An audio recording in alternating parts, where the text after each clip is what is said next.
Assalamualaikum warahmatullahi wabarakatuh. Yang saya hormati pimpinan dan bapak-bapak, para asosiasi yang saya juga hormati. Saya kira kita punya rasa sama. Ya, saya juga petani. Kalau memang kita lihat struktur APBN kita itu 2.700 triliun. Anggaran yang dialokasi ke sektor pertanian khususnya Kementan hanya 13,7 triliun. 0,5%, tidak sampai 1%. Itu artinya bahwa memang pemerintah belum melihat secara utuh terhadap pertanian di Indonesia ini. Di satu sisi, di tengah kita menghadapi pandemi, salah satu sektor yang tumbuh hanya sektor pertanian, yang lain anjlok semua. Hancur ya. Tapi justru keberpihakan bukan kepada sektor pertanian. Lihat saja anggarannya hanya 14 sampai dengan 13 triliun. Itu termasuk gaji pegawai loh itu. Ya. Ya. Jadi memang ini persoalan kita bersama. Bandingkan dengan infrastruktur 400 triliun, pertahanan 100 triliun, kepolisian 100 triliun, dan lain-lain sebagainya. Jadi memang apa yang kita buat dengan anggaran seperti itu? Ya. Itu Bapak-Bapak. Jadi kami bersama di Komisi 4 ini memang ceritanya sama. Nah itu. Saya ingin satu persatu. Yang pertama adalah tentang nelayan budidaya. Kami di Komisi 4 itu mendorong supaya nelayan budidaya mendapatkan pupuk subsidi. Ya. Hanya memang setelah diaudit oleh BPK, Kementerian Pertanian tidak boleh memberikan pupuk ke nelayan budidaya karena bukan tupoksinya. Nah ini. Kami di sini meminta kepada KKP supaya menyiapkan segala infrastrukturnya, utamanya datanya. Ini yang tidak mampu disiapkan KKP sampai dengan saat ini. Nah, itu. Akibatnya terlambatlah penyaluran pupuk di sektor nelayan budidaya ini. Karena memang sektor ini salah satu sektor yang memang tingkat pendapatannya sampai sekarang ini masih miskin. Ya Pak ya? Nelayan budidaya ini. Para nelayan ini. Dengan demikian, subsidi itu kan tujuannya adalah untuk terjadi keseimbangan, keberpihakan kepada yang lemah. Dengan demikian kita kasih subsidi. Nah itu.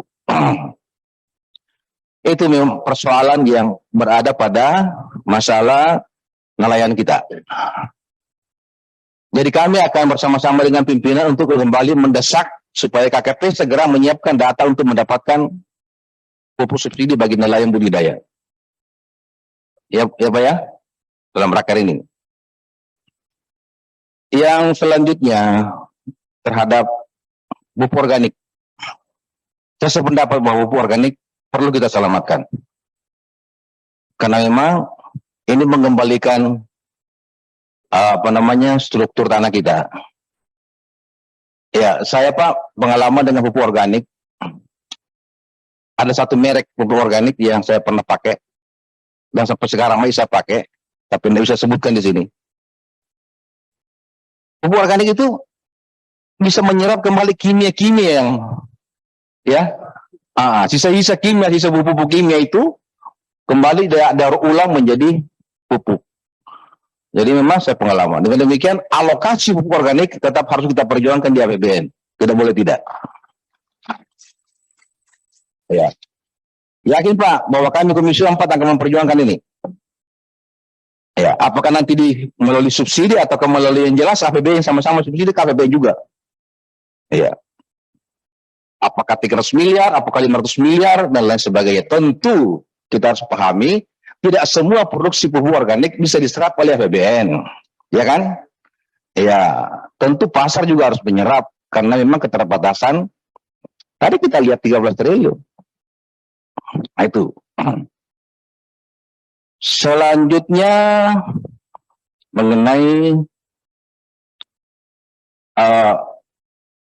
set A SP36 dan lain sebagainya. Memang ini kita harus apa ya? Harus memilih dari pilihan pahit, ya. Kita tidak bisa memilih semua dari pilihan yang ada. Artinya dengan tidak masuknya set SP36 di pupuk subsidi itu pilihan pahit.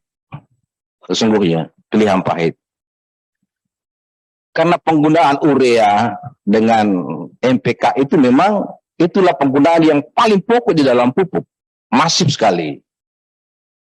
Kalau ini kita kurangi, jangkauannya semakin kecil. Nah, ini. Dengan demikian, ada pertimbangan seperti itu. Tapi kalau emangnya Bapak-Bapak dan saudara-saudara tetap menginginkan SA dan SP36 tetap masuk di jalur pupuk subsidi dengan ketentuan menaikkan harga head, itu bisa saja.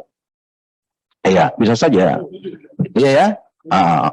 Hanya kami kan Komisi 4 ini hati-hati untuk menaikkan harga head karena kami akan dibully oleh petani. Anda Bapak di sini semua petani, keterwakilan petani, mungkin kita berani-berani saja karena keterwakilan petani ada di sini. Ya, betul. Karena dinaikkan sedikit saja itu, kami dibully Komisi 4 ini. Kenapa Komisi 4 menaikkan harga head pupuk? Wah, kenapa tidak memperjuangkan menurunkan harga head pupuk dan lain sebagainya? Nah, itu yang kita persoalkan di Komisi 4 ini. Terakhir, bagi petani tembakau, memang bagi pemerintah, pajak tembakau itu manis diterima. Wah ya, bayangkan 200 triliun lebih. Pemerintah manis menerimanya ini. Tapi larangan merokoknya juga sangat masif. Pak, saya perokok, Pak. Ya, memang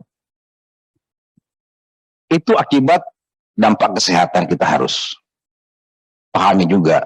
Negara-negara maju dan masyarakat modern memang sudah tidak merokok.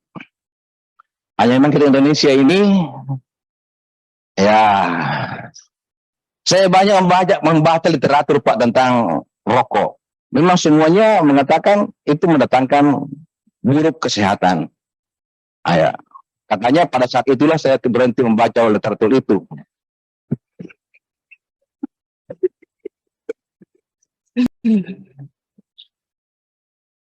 Jadi persoalan rokok ini memang kepentingan ekonominya atau kepentingan kesehatannya.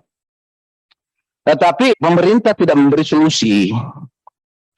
Tidak sama dengan negara-negara maju, dia berikan dulu solusi petani tembakaunya, baru dia masifkan larangan merokok. Kita di Indonesia tidak ada solusi bagi petani tembakau. Inilah persoalannya. Karena petani tembakau kalau tidak dialihkan kepada komoditas yang lain dan lain sebagainya dengan subsidi, dengan cara bertani dan lain sebagainya, tidak bisa berubah. Ini tidak pernah solusi diberikan oleh pemerintah. Jadi saya kira ini juga menjadi masukan kita untuk bisa kita nanti berdiskusi dengan Kementerian Pertanian khususnya yang menangani masalah pertembakauan di Indonesia ini. Kami juga akan mengkaji permentan yang Bapak ajukan untuk direvisi. Saya kira demikian. Terima kasih. Assalamualaikum warahmatullahi wabarakatuh. Waalaikumsalam. Terima kasih Pak Syarwi. Yang lain? Ya, Pak Sulaiman, silakan.